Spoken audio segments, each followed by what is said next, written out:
In hymn number 277, I Shall See the King.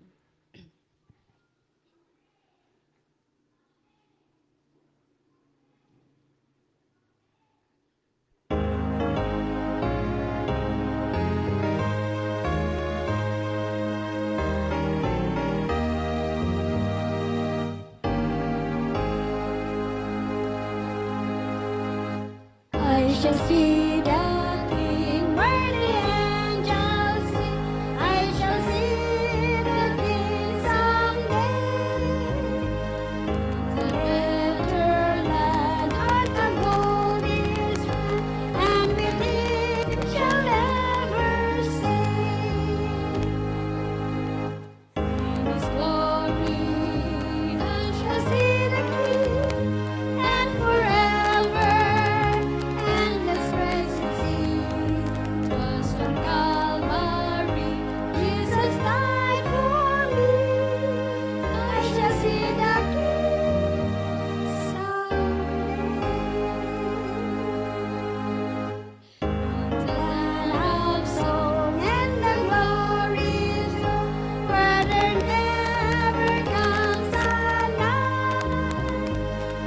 The Lord was slain, I shall ever reign, and the glory land of light. In His glory I shall see the King, and forever endless presence see. 'Twas on Calvary Jesus died for me.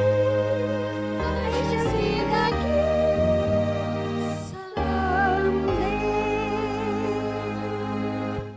I shall see the King, all my tributes bring, and shall look upon His face. And my soul shall be ours ransom, and will keep me by His grace. In His glory I shall see the King, and forever endless presence see. 'Twas at Calvary Jesus died for me. I shall see the King someday.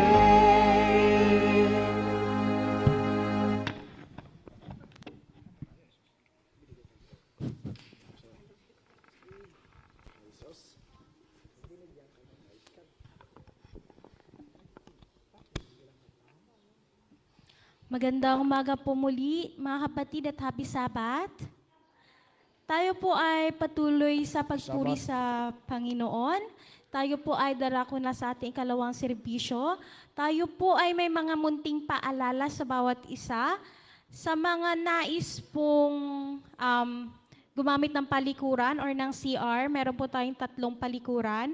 Meron po tayo sa labas, pamabait at panlalaki, at isa po dito sa loob.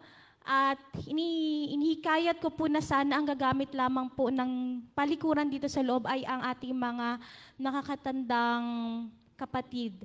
Kasi po medyo malayo po yung CR po natin sa labas at ibigay na lang po natin sa kanila muna ang paggamit dito para hindi naman po maging overcrowded yung paggamit po natin ng CR sa loob.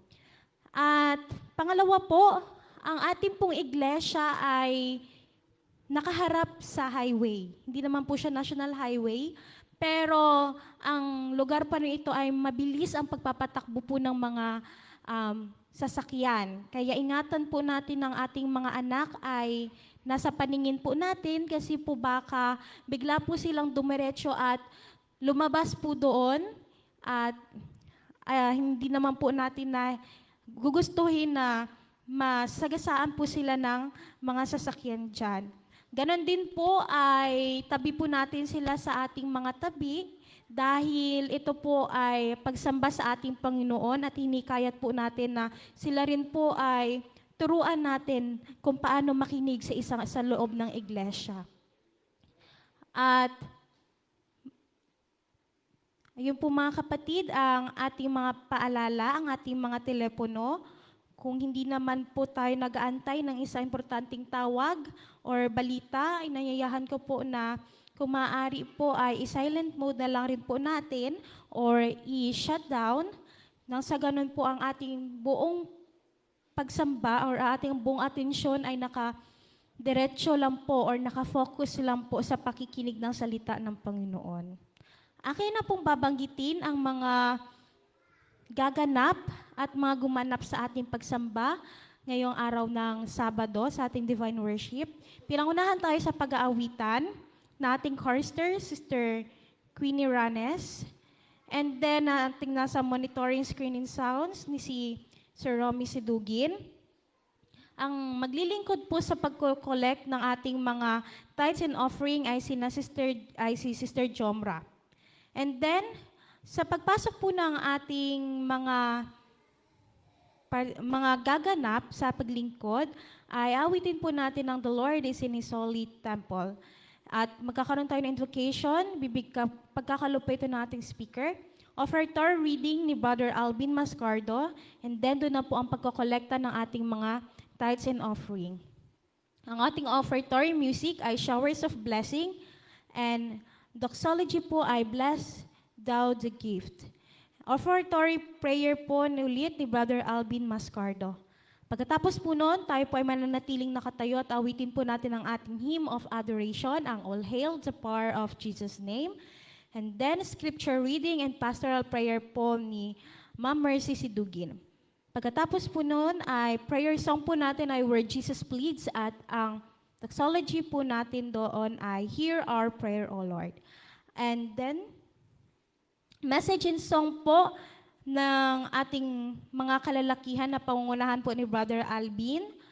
Spoken word from the Lord, ito po ay dadalhin sa atin sa katauhan po ni Brother George Ranes. Hymn of consecration by the chorister, benediction of our speaker, hymn of hope, soon Jesus will return. Bago po ako uupo, nanyayahan ko po ang lahat na ating pong buksan ng ating mga Biblia sa Romans 12 verse 1. Ito po ang sinasabi sa wikang, babasahin ko po sa dalawang wika.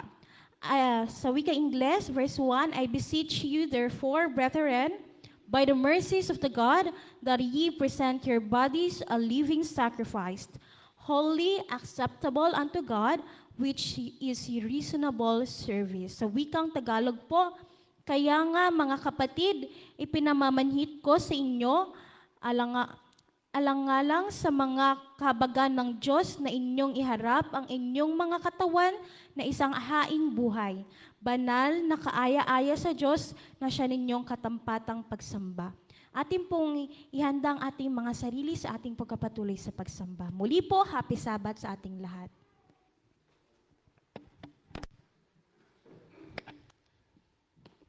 The Lord is in His holy temple. Tayo po ay magalang na manikluhod.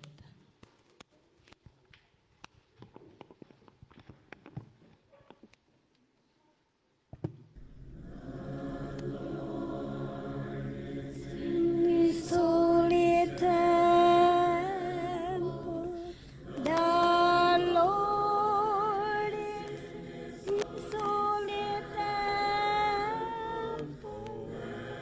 All the earth gives sigh.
Tayo po ay manalangin. Dakila mapagpala po naming Diyos. Panginoon, narito po ang inyong bayan. Sumasamba at magpupuri sa inyong dakilang pangalan. Amin pong idinadalangin sa inyo, Ama, na kami po nawa ay inyong puspusin ng inyong banal na Espiritu. Narito po ang inyong mga salita na amin pong pag-aaralan. Pagpalain niyo po ang bawat isa sa amin, O Panginoon, na kami ay lalago sang-ayon po sa inyong biyaya. Ipagkaloob ang kapayapaan ng aming mga puso at kaisipan at patuloy kaming patnubayan kung saan ikaw ang siyang aming Diyos na buhay na siyang aming sinasampalatayanan. Salamat ng marami, Panginoon, sa inyong pagpapatawad sa aming mga pagkakasala, maging sa aming mga pagkukulang na ikaw ang siyang pumuno. Ito ay aming dinadalangin sa pangalan ni Jesus.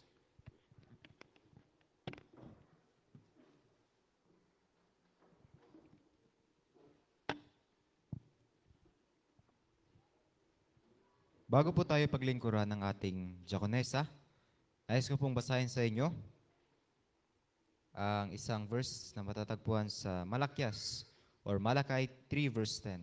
Sabayan niyo po akong basahin kung meron po kayong mga banal na kasulatan. Malakay 3 verse 10.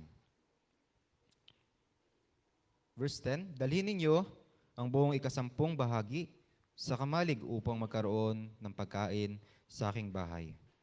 At sa gayoy, subukin ninyo ako, ngayon sabi ng Panginoon ng mga hukbo. Tingnan ninyo kung hindi ko bubuksan para sa inyo ang mga bintana ng langit at ibubuhos ko sa inyo ang isang pagpapala na walang sapat na kalalagyan. Nais ko na pong basahin ang ikalawang verse na matatagpuan po sa 2 Corinthians 9 verse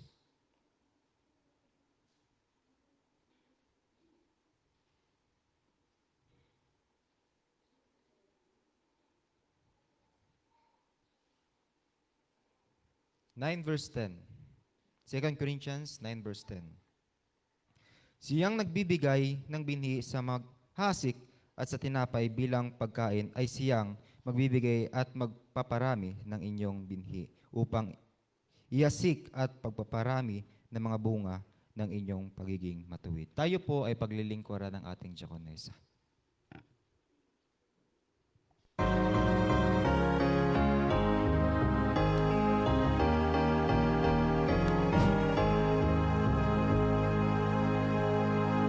There shall be showers of blessing.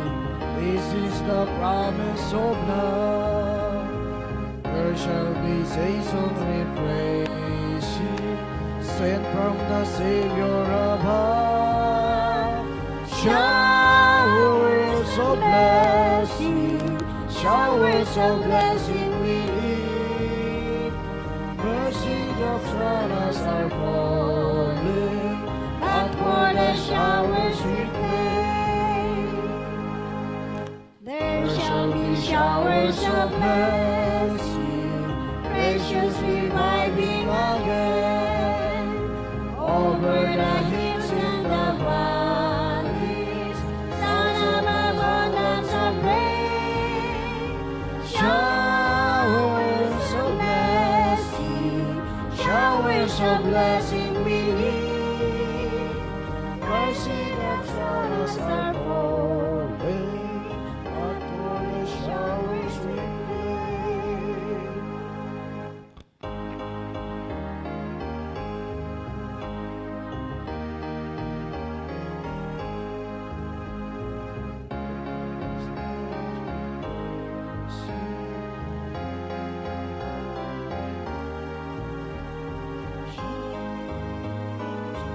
Bless thou the gift.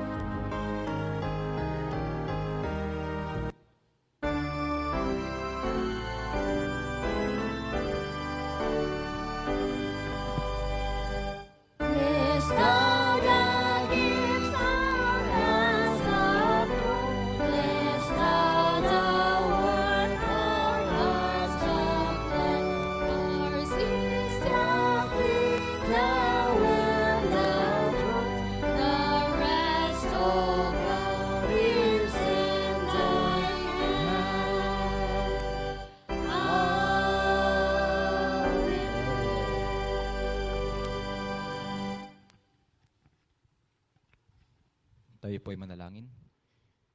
Dakila at mapagpala na inyong Diyos, Ama, kami po ay lubos nagpapasalamat sa inyong pangalan na kami po, Panginoon, inyong pinagpala sa loob po na isang linggo, kami po, Panginoon, ay ginabayan. Amin pong ibinabalik ang papurit pa salamat sa inyo. Naririto po ang mga ikasamput bahagi at mga handog. Amin po itong ibinabalik sa inyong paanan, Ama. Na nawa, Panginoon, sa mga susunod pang mga araw, sunod na linggo, kami po nawa ay inyong patuloy pagpalain. At nawa po, samahan kami sa aming pagtatrabaho. Patuloy kaming buhusin ng saganang pagpapala. Maraming pong salamat sa inyong patuloy na palang pinagkaloob sa amin. Ito pa aming dalangin. Sa pangalan ni Jesus. Amen.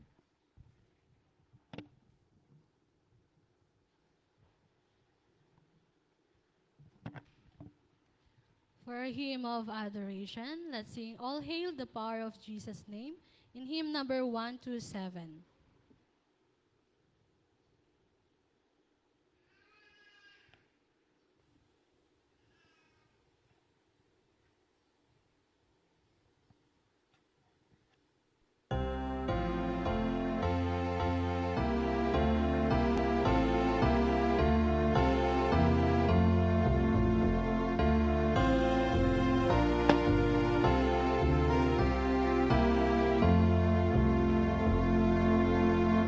All hail the power of Jesus, let angels prostrate fall. Bring here the royal diadem and crown him Lord of all. Bring forth the royal diadem and crown him Lord of all. Israel is a chosen race, the ransom of the born. Hail him who saves you by his grace, and crown him Lord of all. Hail him who saves you by his grace, and crown him Lord of all. Every kindred, every tribe, on this earth shall bow. To him all majesty ascribe, and crown him Lord of all. To him all majesty ascribe, and crown him Lord. Oh, that we enter sacred throne, we at his feet we fall. Join into the everlasting song, and crown him Lord of all. Join in the everlasting song, and crown him Lord of all.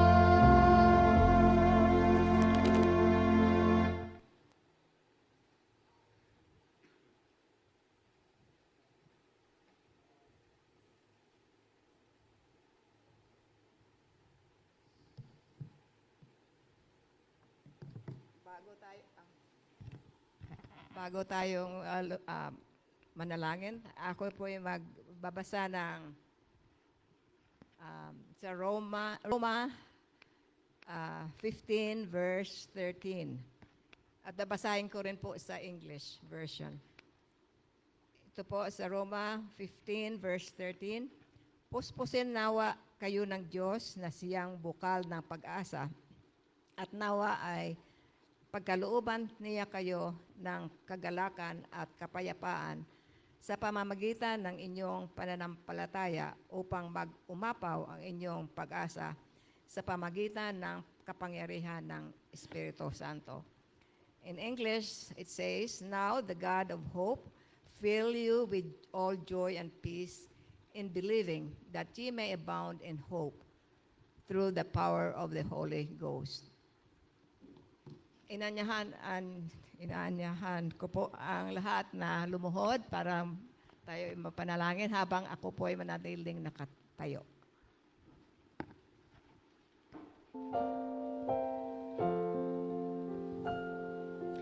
Spirit of the living God, full of praise on me. Spirit of the living God, full of praise on me. Help me, mold me, fill me, use me. Spirit of the living God, full of praise on me. Almighty God and Heavenly Father, this very moment, Lord, we come before your presence to praise you and to thank you that we have this privilege of gathering together as your children in this house of worship to praise your name and to know more of you. Personally, I would like to thank you for bringing us safely here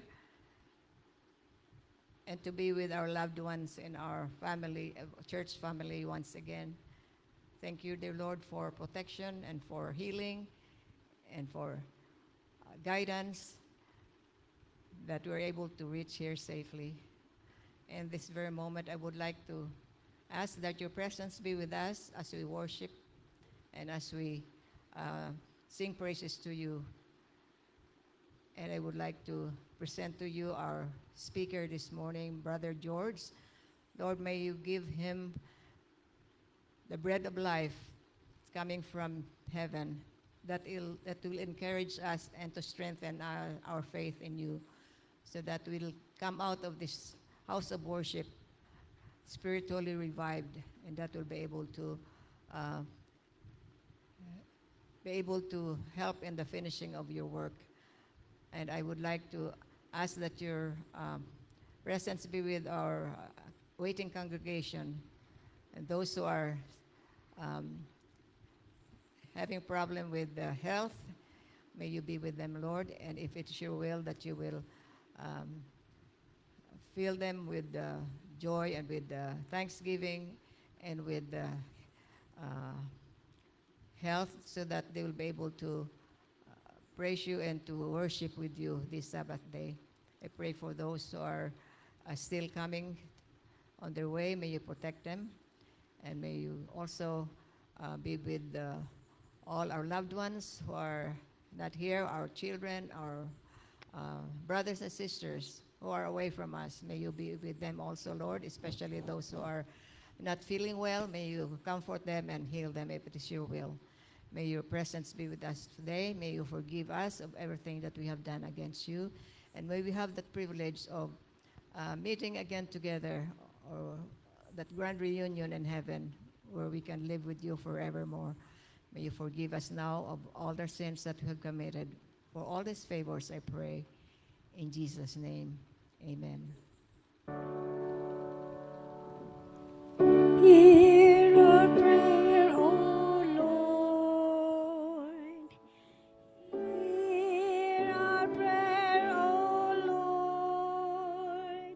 Incline thine ear to us, and grant us thy peace. Amen.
Minsan ako'y nagtataka, bakit may pagdurusa pa? Wala na bang katapusan itong mga problema?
Bakit kay hirap maabot mga munting pangarap? Tala na nais makamit, sadyang napakahirap.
Maligayang araw ng Sabat sa atin pong lahat, mga minahal kong mga kapatid.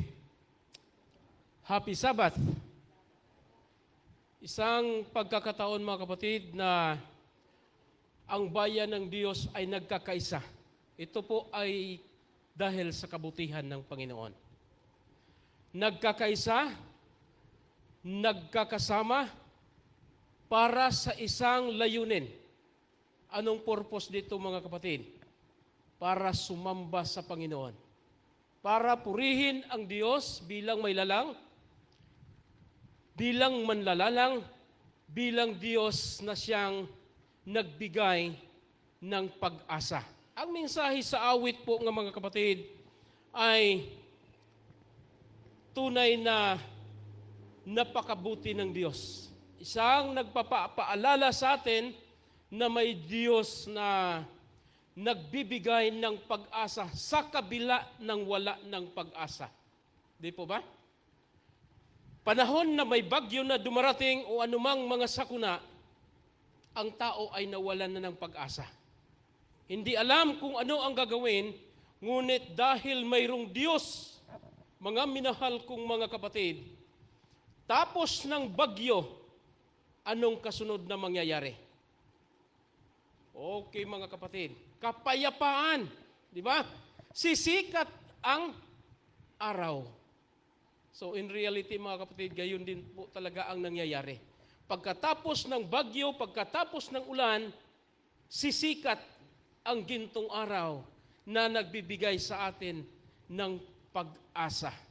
So salamat po mga kapatid sa isang mensahe ng awit na inihandog para sa Panginoon, sa pagpupuri sa atin pong dakilang Diyos. Ngayon pong umaga, ang mensahe ng awit mga kapatid, kung tutusin, ito ay sapat na. Pagkat sa talata na binasa ng ating kapatid, si Ma'am Mercy, ay naka-inline na ito roon at inelaborate na sa mensahe ng awit ang patungkol sa pag-asa na dahilan na ikaw at ako ay mayroong pananampalataya. At sa pamamagitan niyaon, tayo ay nagkakaroon ng pag-asa.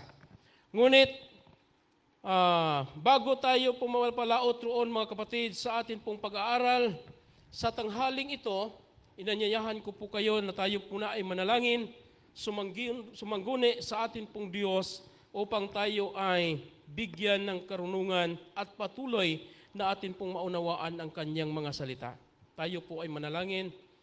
O dakilat banal naming Diyos, Panginoon na ang tahanan ay nasa kaitaasan ng mga langit. Narito po ang inyong bayan, Ama. Kami po ay makakinig sa inyong mga salita. Amin po itong buksan ang inyong banal na kasulatan. Aming babasahin ito, Panginoon.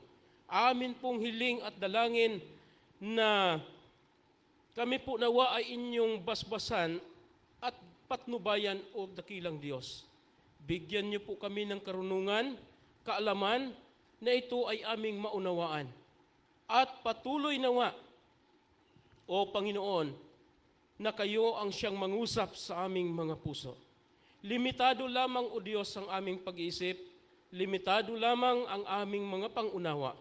Ngunit ito po ay amin pong hinihiling sa inyo na kami ay inyong gabayan upang kami po ay hindi magkakamali sa pag-interpret sa inyong mga salita at ang inyong kalooban, o Panginoon, ang siyang mangyayari. Salamat sa inyong pagtugon at pagdinig sa aming mga dalangin pagkat ito'y aming hinihingi sa pangalan ng aming Panginoong Jesus. Amen. Ang tema po sa ating pag-aaral ngayon mga kapatid, ito ay may ito po ay mayroong pamagat na kay Jesus safe ako. Kay Jesus sure ako. At kay Jesus may pag-asa kahit parang wala na. O mga minahal kong mga kapatid, sa mundo na atin pong ginagalawan ngayon ay punong-puno ng problema. Sa mundo na atin pong ginagalawan ngayon, sa Saan man tayo tumingin, sa tagiliran man, sa harapan o sa likuran, ang lahat na atin pong nakikita ay tila, alin mga kapatid, tila nagbabadya at nagpapakita ng walang kabutihan. Sa mga balita ng television o sa radyo, sa mga social media na atin pong nakikita at naririnig, ay patuloy po na naghahatid sa atin ng mga balita ng kawalan ng pag-asa. Bakit? Nariyan ang mga krimen.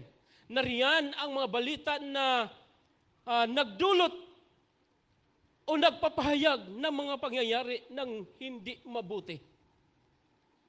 At ang lahat ng ito, mga minahal kong mga kapatid, ay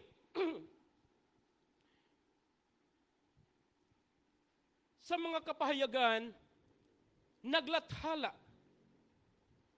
ng mga karahasan.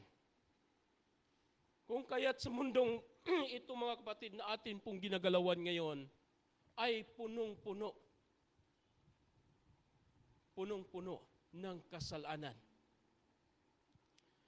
Sa pangunahing talata na atin pong binabasa, kani-kanina lang mga kapatid, ng ating pong kapatid na sister, si Ma'am Mercy, sa aklat ng Roma, 15 at talatang 13, ito po'y aking ulitin lamang po sa pagbabasa mga kapatid, ito po ang pagkakasabi. Pagpapalain nawa kayo ng Diyos na pinagmumulan ng pag-asa at puspusin kayo ng buong kagalakan at kapayapaan sa inyong pananampalataya upang kayo'y mapuno ng pag-asa sa pamamagitan ng kapangyarihan ng Espiritu. Ito po mga kapatid, sa buhay,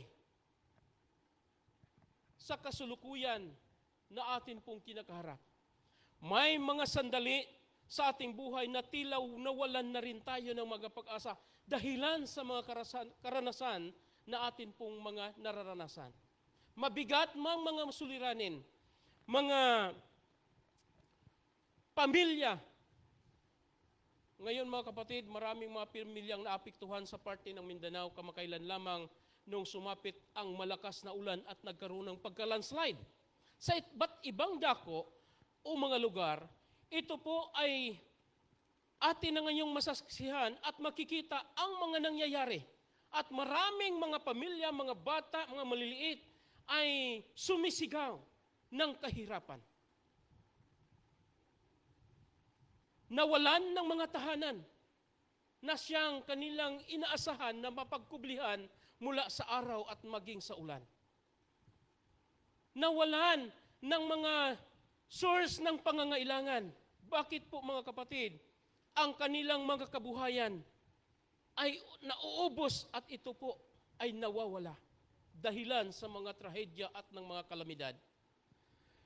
Mga pamilya na kung saan nawalan na ng trabaho. Nawalan ng trabaho. Mga estudyante na bumagsak sa pag-aaral. Marami mga kapatid na desperado sa buhay sa mundong ito sa kasalukuyan na atin po ngayon na kinakaharap mga minahal kong mga kapatid. Mga mag-asawa na ang kanilang relasyon ay nasira. Mga tao na nagkaroon ng karamdaman na hindi gumaling sa kanilang mga sakit. Ang bawat isa po nito mga kapatid na nakaranas ng gayong mga karanasan ay nagkaroon ng alin? Nagkaroon ng malalim na sugat sa kanilang puso. Hindi alam kung ano ang gagawin. Hindi alam kung paano magsimula at hindi alam kung paano mga kapatid humakbang dahil walang mapupuntahan. Wala nang malalapitan. At kung saan mga kapatid, tila lahat ng pinto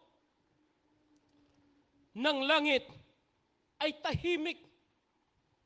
Maraming mga taong dumadalangin sa Diyos at nagsasabi, Kung mayroong Diyos, dapat ang aking panalangin ay dininig na. Pero bakit wala? Tila ang sa kanilang pangunawa, mga kapatid, ang Diyos ay nanahimik at hindi pinakinggan ang kanilang mga pananalangin. Ito po, mga kapatid, sa mga paraan ng Diyos na ipinapahintulot. Ang gayong mga karanasan, ang Diyos ay nananawagan sa bawat isa sa atin. Kung kaya nga, ang sabi nga, ang pag-asa ay laging buhay kapag ka ikaw ay lumapit sa Panginoon. Pagka ikaw ay lumapit sa Panginoon, hindi siya nagtatapos kung saan tayo sumusuko.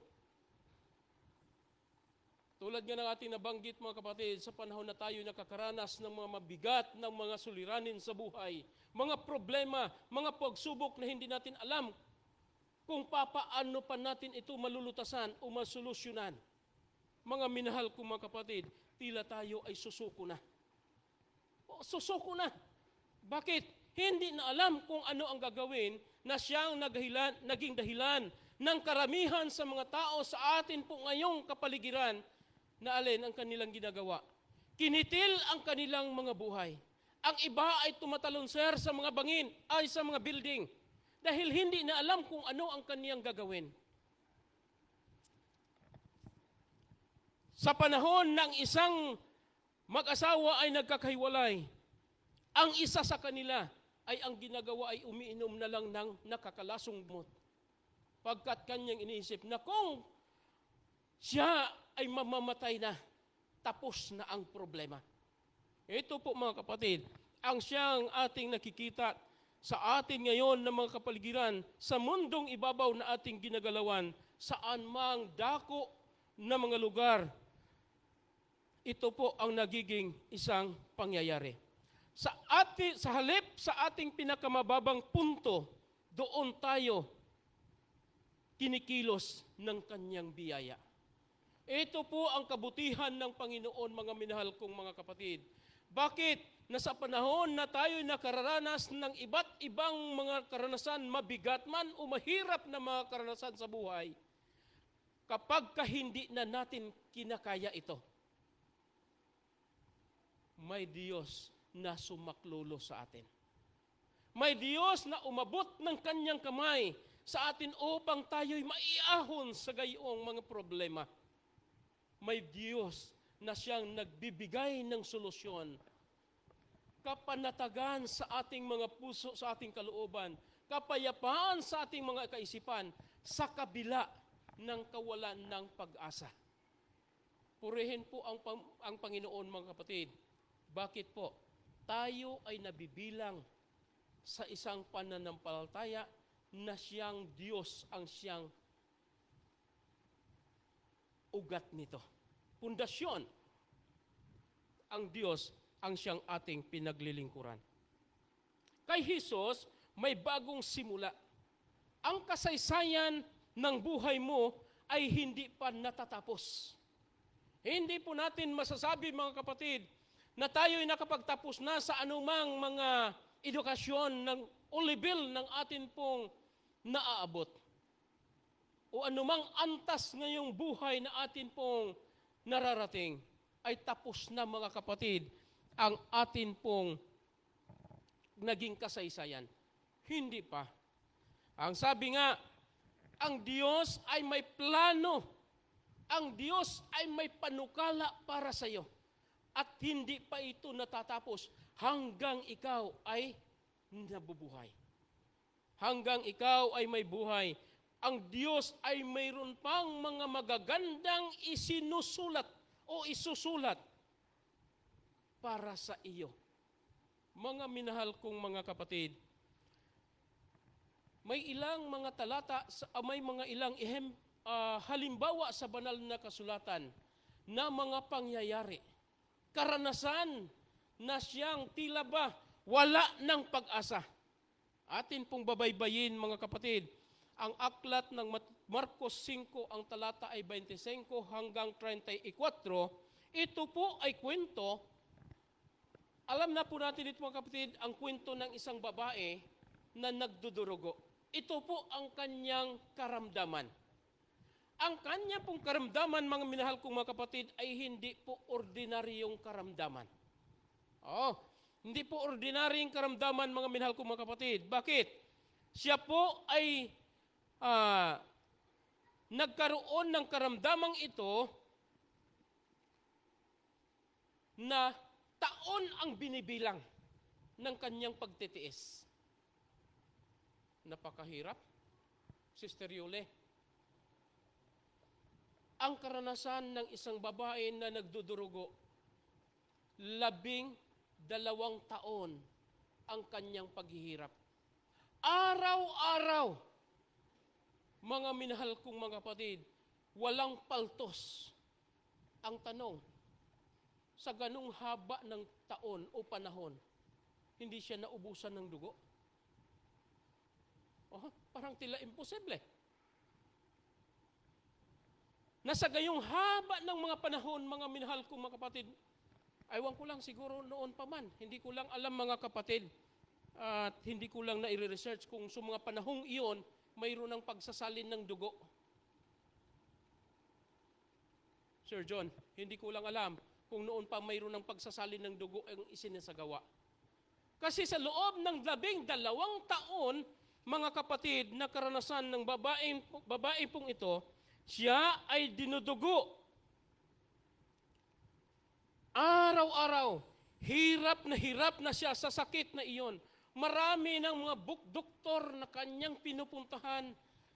Marami ng mga manggagamot ang siyang kanyang nilalapitan, ngunit hindi pa rin siya gumagaling. Naubos na ang kanyang ari-arian. Mga minahal kong mga kapatid, wala na siyang magagawa. Umaasa na lang siya, mga minahal kong mga kapatid, sa isang mirakulo na kung yaon ay pagkaloob ng Diyos. Wala nang magagawa ang babaeng ito. Sa isang kasaysayan pong ito, mga kapatid, ang sabi ng talata,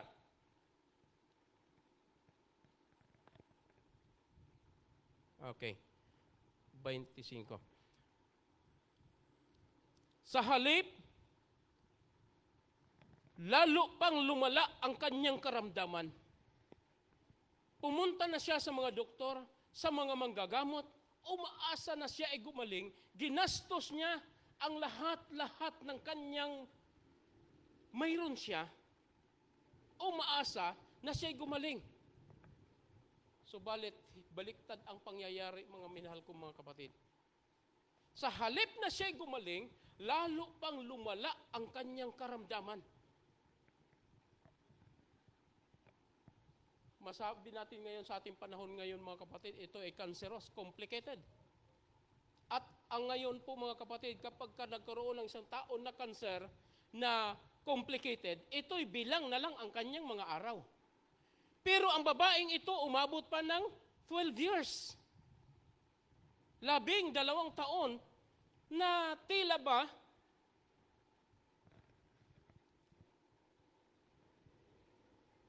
nananatili pa siyang buhay, nananatili siyang nakakaranas ng ganitong paghihirap.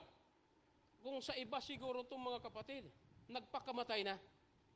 Nagpakamatay na. Araw-araw. Sa loob ng cycle ng mga panahong iyon, wala na siyang magagawa. At kanyang nabalitaan, ito na lang po mga kapatid, ang isa niyang nagiging munting pag-asa. Munti na lang mga kapatid, nababalitaan niya na ang tungkol kay Jesus, kaya't nakipagsiksikan siya noong kanyang nabalitaan na si Jesus ay darating. Mahal kong mga kapatid, ang sabi ng Panginoon, kapag ka ikaw ay mayroong pananampalataya na kasing laki ng isang butil ng mustasa, maari mong ilipat ang bundok. Maari mong sabihin sa bundok na ikaw ay lipat doon sa kabilang ibayo. Kapag ikaw ay mayroong butil na kasing laki ng butil na mustasa na pananampalataya. Gaano kalaki ang butil ng mustasa, mga kapatid? Napakaliit. Napakaliit lang. Ang babae pong ito, mga minahal kong mga kapatid, ay umaasa sa gayong kaliit na lang na pag-asa, mga kapatid, na kapag ka ang laylayan ng damit ng Panginoong Hesus ay mahawakan ko lang, ako ay gagaling. Isipin po natin, mga kapatid, take note, ubos na ang kanyang ari-arian. Wala na siyang mapupuntahan na mga kaibigan, mga kapatid na maari niyang malapitan at maaring makapagsaklolo sa kanya. Maaring siya ay pinagdidirihan na ng mga tao. Ngunit, sa gitna ng gayong paghihirap, mga minahal kong mga kapatid, isang munting pag-asa ang mayroon siya na siyang ito na lang ang mayroon siya. Ang sabi sa talata, nabalitaan niya ang tungkol kay Hesus, kaya't nakipagsiksikan siya hanggang sa makalapit sa likuran ni Hesus at hinipo ang damit nito. Anong gamot ang mayroon, mga kapatid, sa damit ng Panginoon? Pwede ba niya itong inumin? Marami ng mga gamot na kanyang iniintik, na binigay ng mga manggagamot, ng mga doctors, ng kanyang pinagagastusan ng kanyang ari-arian. Pero hindi siya gumagaling. Pero sa isang pangyayari lang, mga kapatid, na mahawakan ko lang ang laylayan ng damit ng Panginoong Hesus, ako ay gagaling. Ito ang pananampalataya ng babaeng ito, mga kapatid, na nagbigay ng tunay niyang kagalingan. Ang tanong, mga kapatid, kapag tayo ba ay nagkaroon ng karamdaman, ano ang sinasambit ng ating mga labi? Ano ang ating pinanghahawakan? Ano ang mayroon tayo, mga minahal kong mga kapatid, na magbibigay sa atin ng pag-asa? Bakit po? Ang sabi dito sa talata, sapagkat iniisip niyang mahipo ko lang ang kanyang damit, gagaling na ako.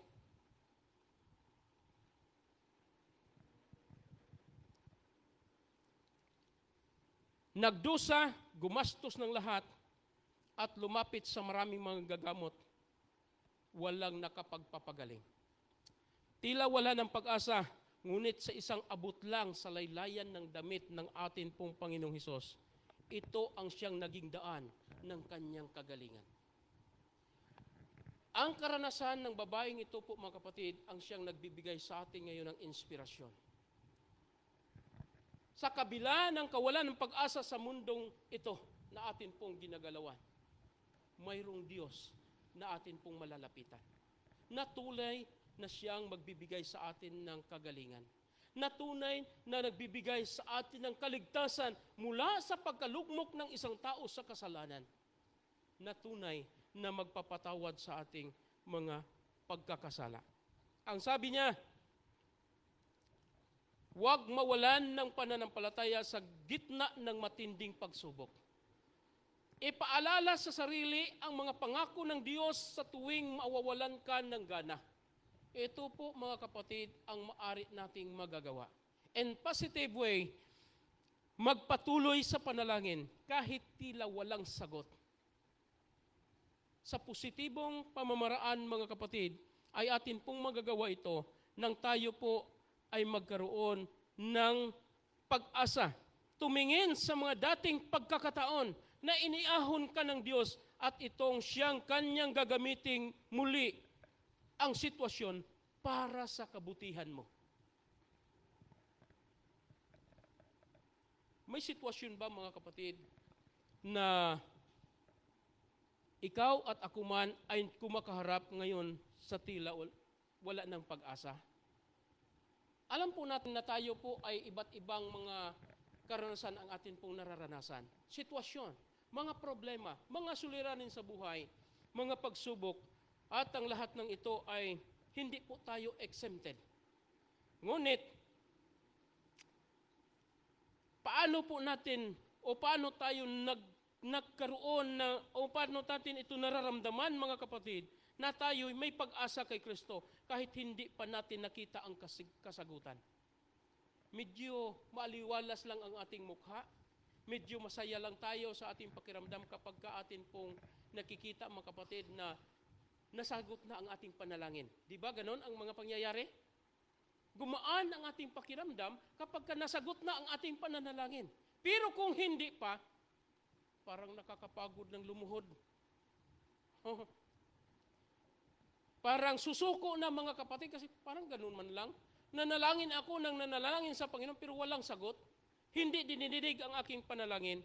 Mga minahal kong mga kapatid, ikaw at ako ay may pag-asa kay Kristo. Kapag wala na tayong nakikitang solusyon sa buhay natin, mga kapatid, anong sabi niya? Siya ang mag-take over. Siya ang gagawa ng paraan upang ikaw at ako ay magtagumpay rito. Siya ang gagawa ng daan upang tayo'y makakalusot. Kung wala na tayong magagawa, mga kapatid, sa sarili po natin. At kapag ito'y atin pong ililalapit sa Panginoon, hinumingi tayo ng tulong sa Panginoon, ikaw at ako'y hindi rin naman mabibigo. Humingi ng tulong, kumapit sa salita at manalig sa Diyos, ikaw ay kanyang palalakasin. Ang iyong pananampalataya ay kanyang dagdagan. Anong sabi niya sa babae? Ang iyong pananampalataya ang siyang nagpapagaling sa iyo. Humayo kang payapa. Mga minahal kong mga kapatid, ito po ang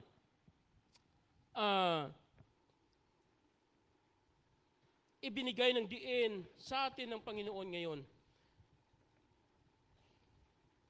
Kung si Jesus ang pinanghahawakan mo, may pag-asa ka kahit ang mundo ay nagsasabing wala na. Kahit pa ang mundo ay magsasabi wala na. Wala nang pag-asa ngayon. Patay roon, patay rito, nakawan doon, nakawan rito. Saan ka man pupunta, hindi ka naligtas. May trahedya ang darating kahit pang lugar. Matagal ng panahon ay hindi nagkaroon ng kalamidad. Hindi binagyo, pero ngayon ay binagyo na. Maraming mga lugar na hindi binaha, pero ngayon ay binabaha na. Pupunta ka roon para magiging ligtas. Mga kapatid, wala ng lugar na tayo ay safety para sa ating sarili. Kundi, ang kasiguruhan kung mayroon tayo, mga kapatid, kay Jesus lamang. Ang sabi po, may mga sitwasyon, may mga panahon na ito'y pinapahintulot ng Diyos.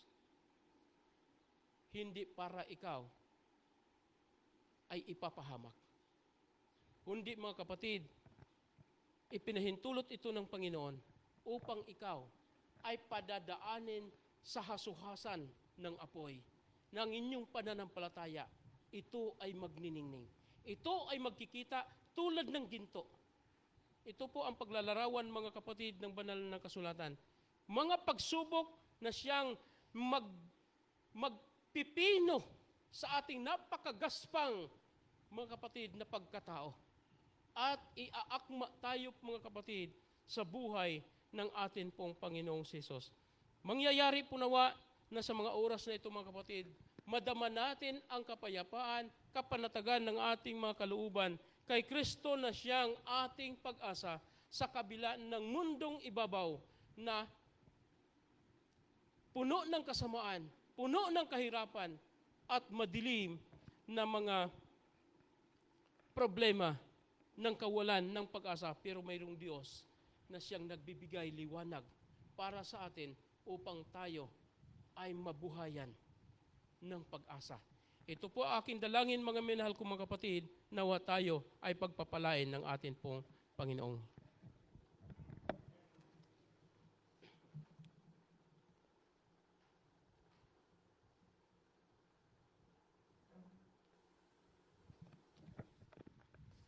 For our closing song, let us all stand and sing, Will Your Anchor Hold? In hymn number 365, Will Your Anchor Hold? Tayo po lahat ay tumayo.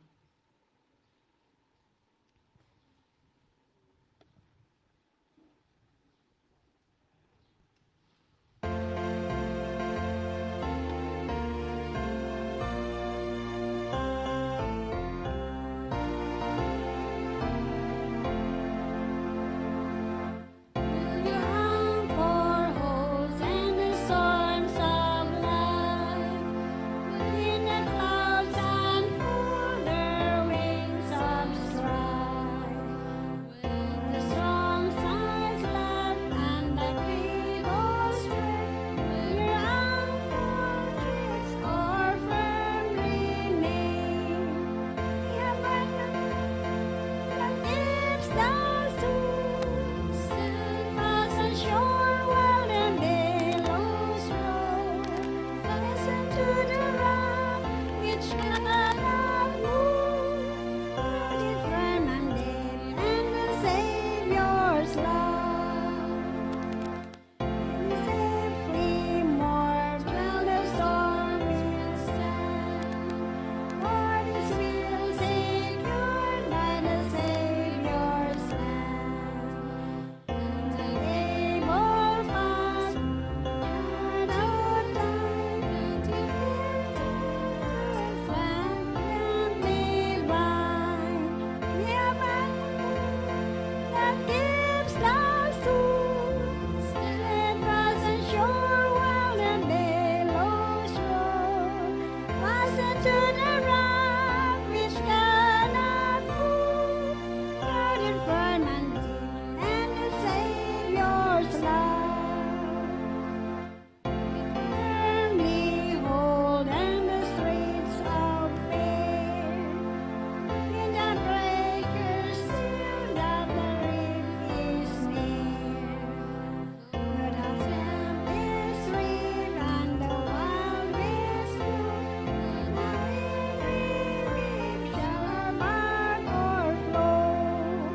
Yam and more that gives the soul, steadfast and sure, while the billows roll. Fasten to the rock which cannot move, rooted firm and deep in the Savior's love. Surely hold in the floods of death, the winter's cold share our deathless breath. On a rising tide it can never feel, mind wind in the bay. That gives the soul, steadfast and sure, while the billows roll. Fasten to the rock which cannot move, rooted firm and deep in the Savior's love. Eyes behold and the dawning light, hiding gates of pearl our harbor bright.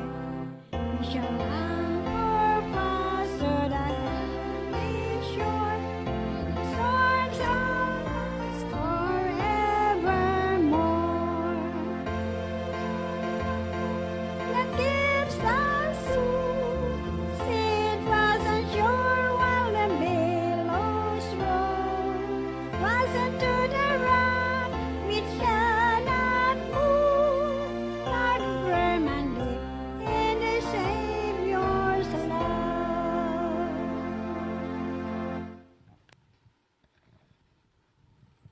O dakila naming Diyos, sa inyo po ay patuloy naming itinalaga ang aming mga sarili. Patuloy nawa kami, Ama, na patnubayan ng inyong banal na Espiritu. Ang inyo po nawang kalooban ang siyang mangyayari sa buhay namin at hindi ang aming mga sarili o maging amin mga kahinaan. Mahayag nawa, O Panginoon, ang inyong wangis sa aming mga karakter, sa aming buhay. Tulungan niyo po kami, Ama, na magkaroon ng isang pananampalataya na siyang hindi matitinag sa kahit anumang mga problema at pagsubok sa buhay, sa anumang mga balakid sa mundong ito. Ngunit patuloy kaming humahawak sa inyo, magtiwala, sumasampalataya na ikaw ang siyang Diyos na buhay, na siyang nagbibigay ng pag-asa sa kabila ng kawalan ng pag-asa sa mundong ito. Salamat po, Panginoon. Dagdagan niyo po ang aming pananampalatayang ito upang kami, Panginoon, ay lalago sangayon sa inyong biyaya. Salamat ng marami na patuloy kang manahan sa bawat isa sa amin. Ito po, Panginoon, ang aming tanging hinihiling sa pangalan ng aming Panginoong Jesus na aming tagapagligtas. Amen.